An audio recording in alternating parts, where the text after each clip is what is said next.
Curtis and I have talked about this a lot in the last few years. And I don't think there's a really, like, it's going to come back to your context at the end of the day. But we were just talking about a double inflated wall for his future greenhouse on his property, which is off grid. And so $150 doesn't seem like very much money.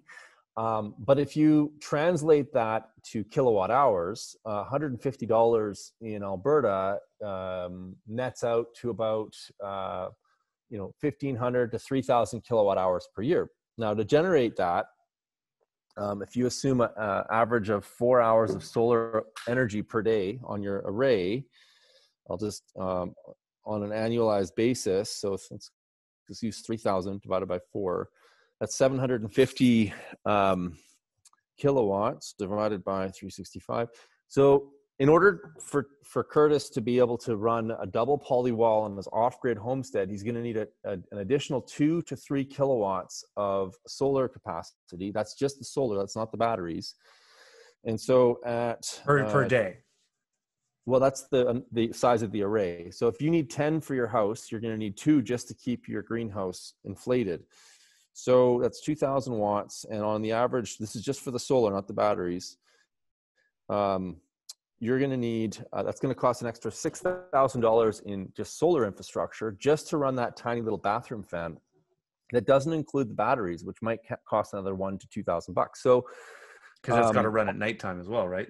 Yeah, so you've got to collect enough energy to keep a battery topped up just to run that fan. And so the question that I always come back to is like, in mechanical engineering, we look at something called coefficient of performance. So how much energy am I putting in and how much energy am I getting out? So if I'm putting in 3,000 units of energy on an annualized basis, but I'm only getting 1,000 units out as a result of that, then there's no point in doing it. And so for me, it always comes back down to, there's a couple of things: energy invested, ongoing energy invested, and then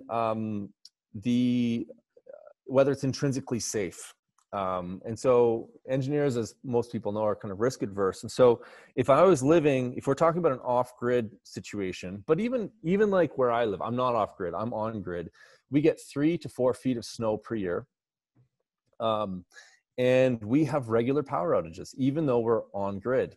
And so if we end up with a massive snowfall and my fan dies and I end up with a foot or foot and a half of snow on top of my poly, and if the poly doesn't fail, now I've got this huge load on my trusses that I have to think about. And so we have to think very carefully about how we're going to manage the snow load in certain climates. And I know, I think in your new location that you have a significantly higher snow regime than Kelowna. And so that's going to be something that you have to consider. Yeah. So far, it's not too bad, but yeah.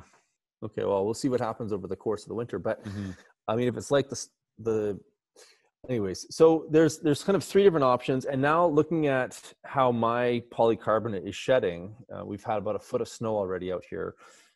I don't think I would use solar wrap even in this climate, because I just don't think that the roughness of the material is such that it will not allow the snow to rapidly shed. And so for me, that's a really big deal when I'm designing in my climate. I do understand. It's funny when we get into cost and stuff. I had a guy on my YouTube channel the other day tell me that I was full of beans because when he looked at the cost of the greenhouse that I just designed, that he'd never be able to justify.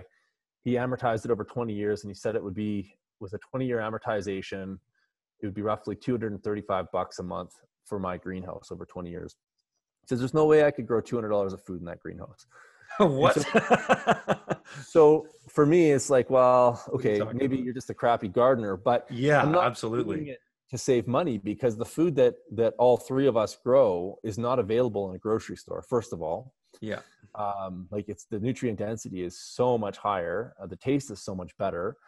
For me anyways, I'll speak for myself. I do it for insurance. Like for absolutely. me, that I want to be able to grow food in a variety of different scenarios. So I'm willing to put the kind of money in